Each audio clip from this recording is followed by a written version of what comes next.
She texted, "I'm pregnant, but I'm not sure it's yours. Give me time to think." I responded, "Take all the time you need." Then I posted my vasectomy confirmation from 2 years ago. Her mother called me within 20 minutes screaming. I, 29 male, was sitting in my apartment eating leftover pizza when the text came through at 9:16 p.m. last Thursday. My girlfriend Brooke, 27, had been visiting her sick aunt for the past week. The timing of her text was interesting. "Hey, I need to tell you something. I'm pregnant, but I'm not sure if it's yours. I need time to think about everything. Please don't contact me until I figure this out." I read it 3 times, put my pizza down, picked up my phone and typed, "Take all the time you need." Then I went to my filing cabinet, pulled out my medical records, took a photo of my vasectomy confirmation from 2 years ago, and posted it on Instagram with the caption, "Best decision I ever made, 2 years strong." My phone exploded within minutes. First came Brooke's best friend Haley, "WTF are you doing?" Then Brooke herself, "Delete that now." Then came the call from her mother, Diane. I let it ring twice before answering. "You worthless piece of garbage. How dare you humiliate my daughter like this? Hello to you too, Diane. Delete that post right now, or I swear to God. Your daughter just told me she's pregnant with someone else's kid. I'm celebrating my life choices. Problem?" The screaming that followed was so loud I had to hold the phone away from my ear. Something about ruining Brooke's reputation, destroying her future, being a pathetic excuse for a man. I waited until she took a breath. "Diane, quick question. Did you know about the other guy?" Silence. That's what I thought. I hung up. Within an hour, I had 23 missed calls, 89 text messages, and my apartment building's intercom was going off non-stop. I turned everything to silent and went back to my pizza. See, what Brooke didn't know was that her secret wasn't that secret. My neighbor Jerome had seen her leaving our building with some guy 3 weeks ago, making out hard against his Tesla. Jerome's a real one, sent me the doorbell cam footage and everything. I'd been sitting on that information, wondering how to handle it. Guess she solved that problem for me. Update 1, y'all.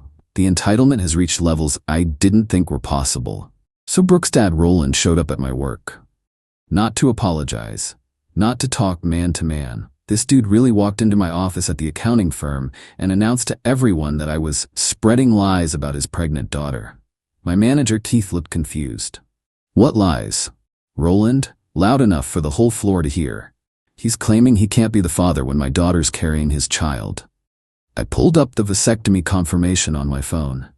2 years ago, Roland, math doesn't lie. His face went from red to purple. "Those can fail. You're just trying to abandon your responsibility."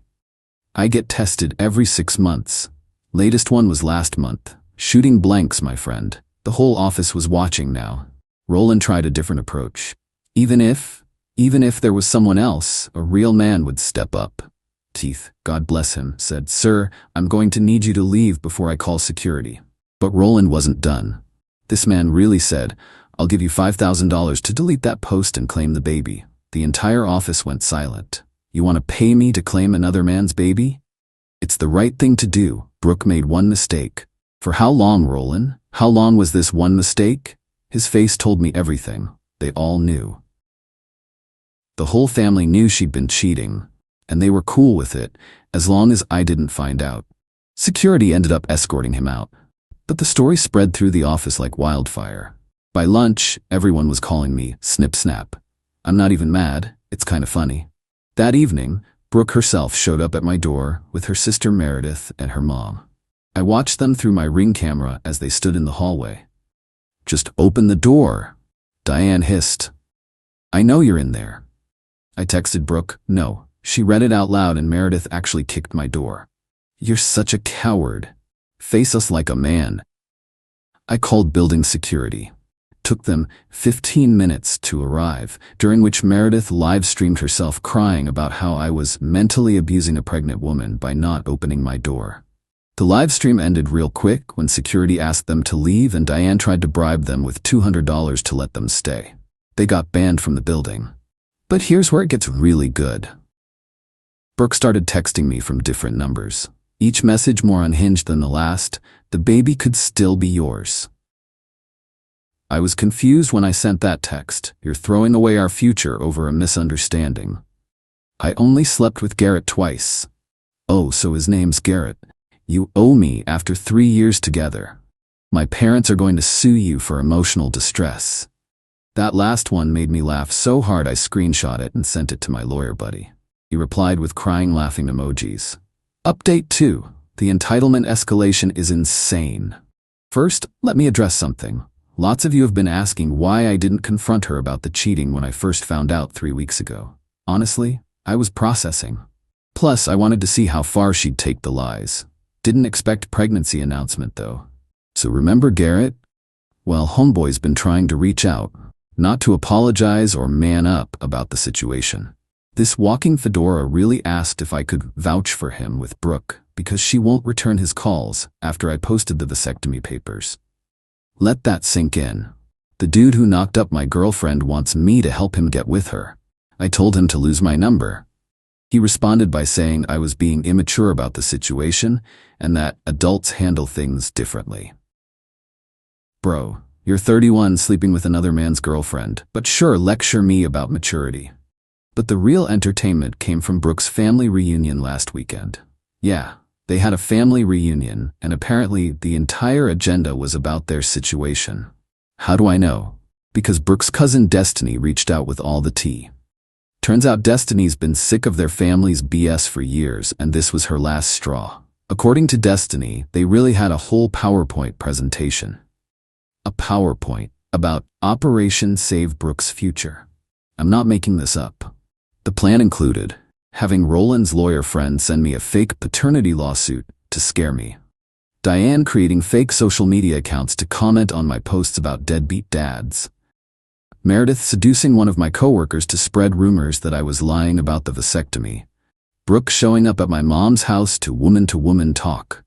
That last one sent me into protective overdrive. I immediately called my mom to warn her. Turns out, Brooke had already been there that morning. My mom, bless her heart, is a retired psychiatric nurse who takes no BS. She let Brooke in, made her tea, listened to her whole sob story, then calmly said, "Sweetheart, you cheated, got pregnant by another man, and now want my son to raise that baby? What medication are you on?" Brooke apparently burst into tears and said my mom was supposed to be on her side as a fellow woman. My mom's response, "I'm on the side of not raising another man's baby. Would you like more tea or would you like to leave?" Brooke chose to leave, but not before stealing my mom's garden gnome. Yes, really.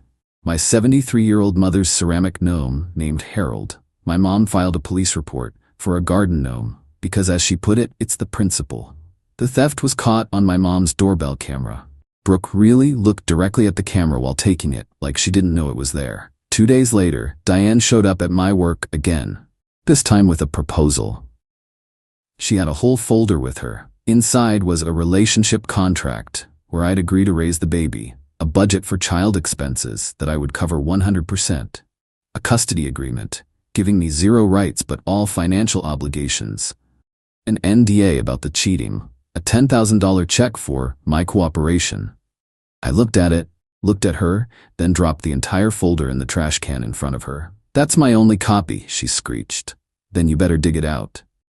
She actually started reaching for the trash when security arrived. Keith had called them the moment she walked in. As they escorted her out, she yelled that I was ruining 3 lives: Brooke's, the baby's, and Garrett's. Garrett's? Why the F would I care about ruining Garrett's life? Turns out Garrett's engaged. Was engaged. His fiancée found my Instagram post, did the math, and reached out to me yesterday. Her name's Tamra, and she's a queen. She dumped him, kept the ring, it was her grandmother's diamond reset, and sent Brooke a lovely message that said, "Congratulations on the baby. Since you wanted him so bad, you can have all of him now, including his $40K in credit card debt and his twice-weekly therapy appointments for sex addiction. Enjoy." Brooke tried calling me 67 times after that message. I know because my phone keeps count, even when numbers are blocked. Final update. It's been 3 weeks since everything exploded, and I have closure. But first, let me tell you about the extinction burst. Wait, no, scratch that. Let me tell you about the complete meltdown of Brooke's carefully constructed life. After Tamara dumped Garrett, he went into full panic mode. See, Tamara wasn't just his fiancée, she was also his meal ticket. Girl's a software engineer making bank, while Garrett was a cryptocurrency consultant. Unemployed. So Garrett did what any reasonable person would do. He sued Brooke for intentional infliction of emotional distress, claiming she told him she was on birth control. He sent me copies of all their texts as evidence, hoping I'd help him. Their texts revealed. Brooke told him I was abusive, lie. She said we were basically broken up, we weren't. She promised him I was infertile, technically true now.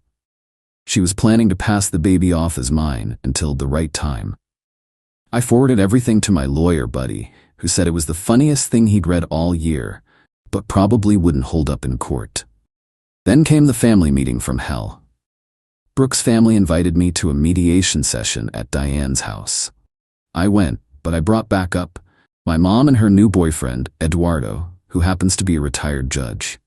The moment we walked in, I knew it was an ambush.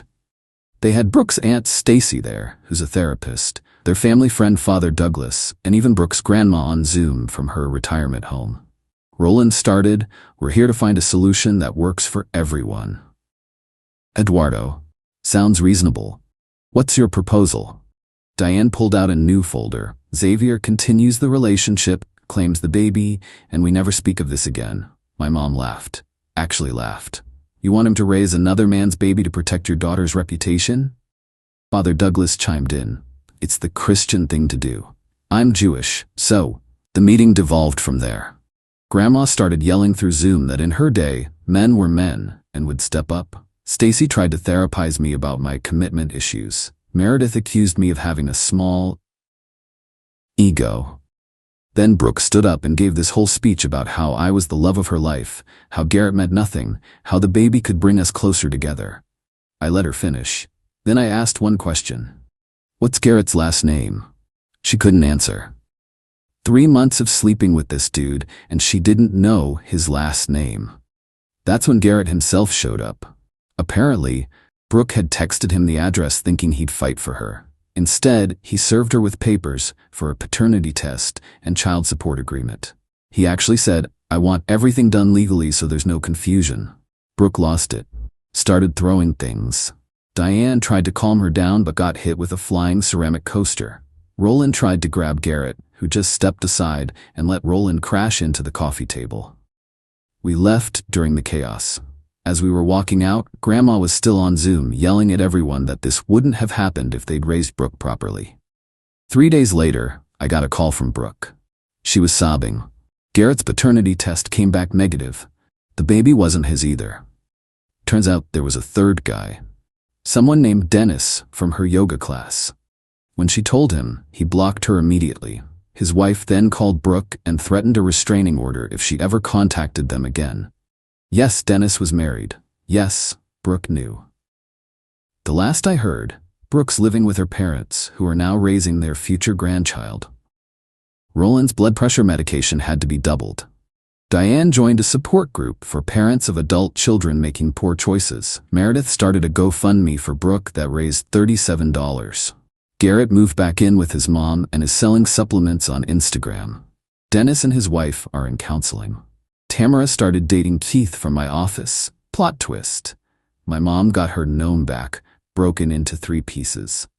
As for me, I got promoted at work. Turns out the partners loved how I handled Roland's visit, joined a hiking club, and started fostering dogs. Currently have this 3-legged pit bull named Tripod who's living his best life. Brooke still texts me occasionally from new numbers. Last week she sent, "I hope you realize what you threw away." I replied with a photo of Tripod wearing sunglasses. She sent back, "You replaced me with a dog?" I didn't respond, but yeah, pretty much. Tripod doesn't cheat, lie, or steal garden gnomes. He just wants belly rubs and chicken treats. Significant upgrade. Oh, and remember that vasectomy? Still the best $800 I ever spent. Getting Tripod neutered next week too. Solidarity, my brother. To everyone asking if I regret not giving her a chance, nah. She had every opportunity to tell the truth. She chose chaos instead. I chose peace. And honestly, Tripod's a better roommate anyway. At least when he humps someone's leg, he's honest about it. Edit. Since everyone's asking, yes, this is real. No, I don't know what happened with baby Dennis. That's not my circus anymore. Also, Tripod says hi and wants you to know he's available for playdates, but not babysitting.